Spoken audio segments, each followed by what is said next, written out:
I've loosened the mainspring barrel's retaining screw. Let's remove that. And then see if we can get the barrel to come out.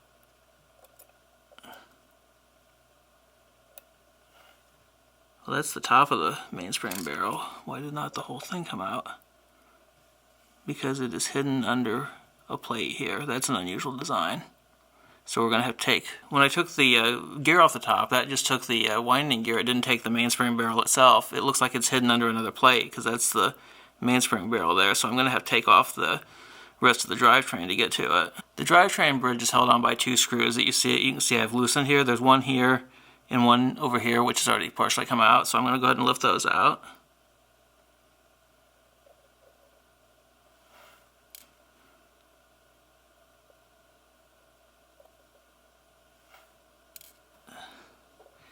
And we'll see if the bridge will come off now. And I think this one is going to be like the bridge that held the balance on. It's going to have a little place to pry it up here. And I think I may have taken it out of the movement holder to do this. Oh no, there it goes.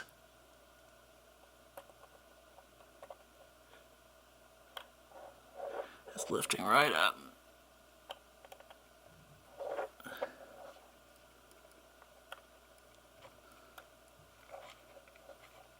Except on this side, which is still stuck down. I had to do a little prying all the way around it to get it loose because it was being kind of stubborn. I think some of the pivots are probably dirty, and we're holding the bridge onto the tops of the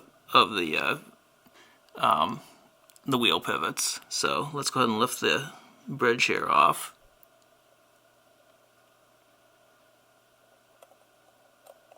This is the fourth wheel, and it looks like it's still stuck into the bridge that holds the wheels in place. I got to be careful not to damage these. These are very, very thin. These gears are.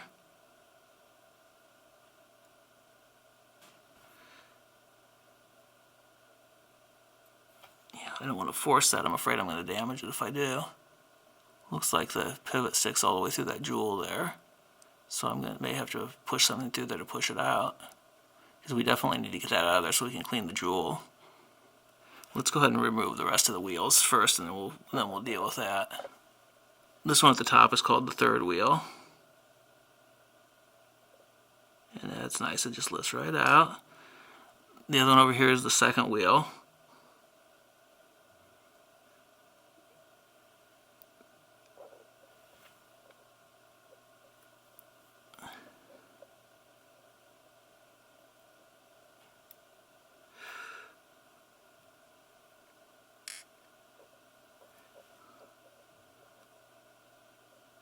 And then what's left down in here is this is part of the escapement. This is the escape wheel. Further down inside the escapement too is the pallet fork, and we need to get that out, but that's held in place by its own bridge here, so we need to take that out later. I want to get the mainspring barrel out, and it looks like that's held in place by a bridge of its own that needs to be taken out, and there's a couple screws that retain that, so let's go ahead and do that next. I was mistaken in my naming of the wheels that I took out here. I wanted to get that straight. The one that's still attached to the bridge here that I need to remove is called the center wheel. The one that was in the middle then is called the third wheel, and the other is called the fourth wheel, the one that interacts with the escape wheel. Now I'm going to try to remove this bridge that holds the mainspring barrel in place, and that's held in place by a couple screws. Okay, this bridge that's on top of the mainspring barrel was held on by 3 screws. One was right here, which fell out when I was unscrewing it, and then there's one here and one here, so I'm going to lift these off with the tweezers.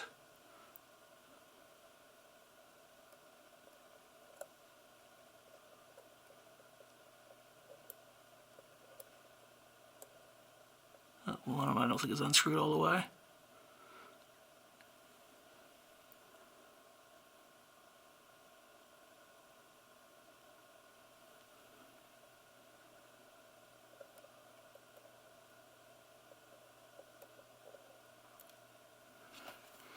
Yeah, I dropped that one. There we go. Now let's see if this will come off. Like the other bridges, this has got the places to pry it up with. And there it comes, it's coming up. Let's pry it on the other side now.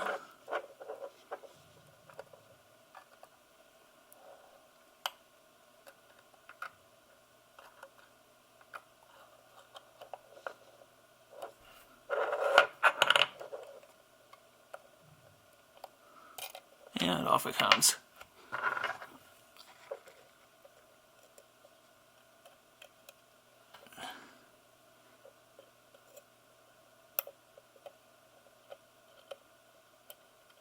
And there's our mainspring barrel. We will open this later and change the mainspring in it, because the old mainspring is the one that's been in there since 1955, so I think we need to put a new one in there. Installing a new mainspring is a standard part of a watch service.